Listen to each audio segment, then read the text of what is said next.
When I was probably 3 or 4, my parents got a divorce. I don't quite remember much about it. I just remember a lot of yelling, and things didn't really change for me.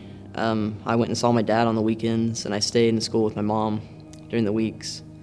It went well for a couple years until my dad, he got a job offer in San Antonio where he was from. So he moved down there, and that's when things kind of started to change. Instead of going to see him on the weekends, the deal was I would stay with my mom for school, and then in the summer I'd go down there and be with him for the summer. My dad, he struggled with some depression and anger issues.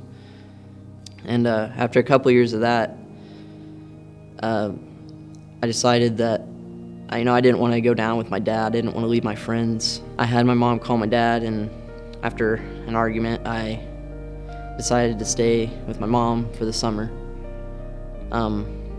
After about a week into the summer, we got a call that my dad had been in a car crash. He'd rolled his truck several times, and he had broke a leg. He had internal bleeding, and he just wasn't doing too well. And he called me, and he cried on the phone with me, and I just felt bad because for some reason I thought that maybe I could change that if I was there. And then a couple more weeks into the summer, about a month into the summer, I got a call. My parents got a call, and I walked inside and asked him what was wrong, and he said, "You need to sit down for a second."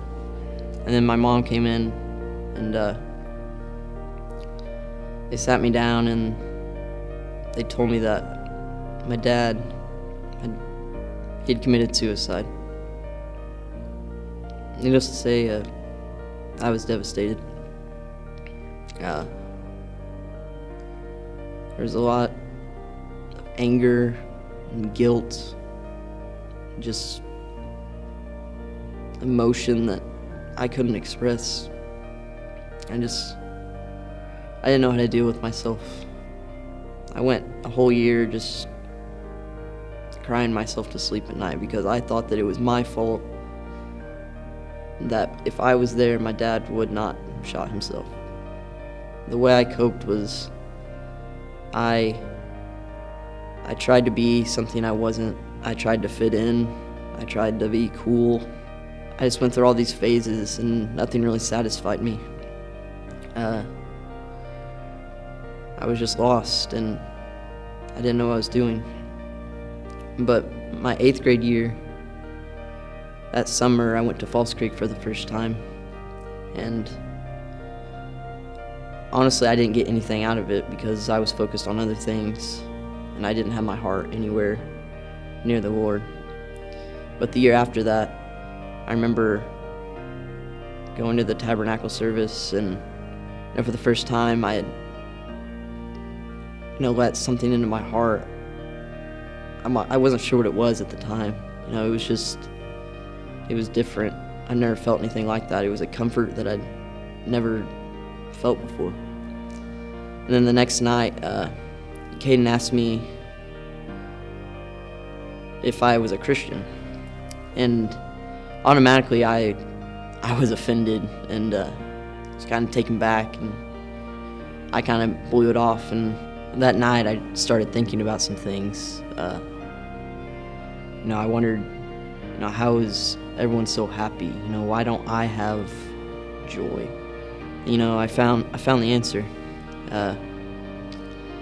That Thursday at 9:33 p.m., I gave my life to Christ, and that's when everything changed.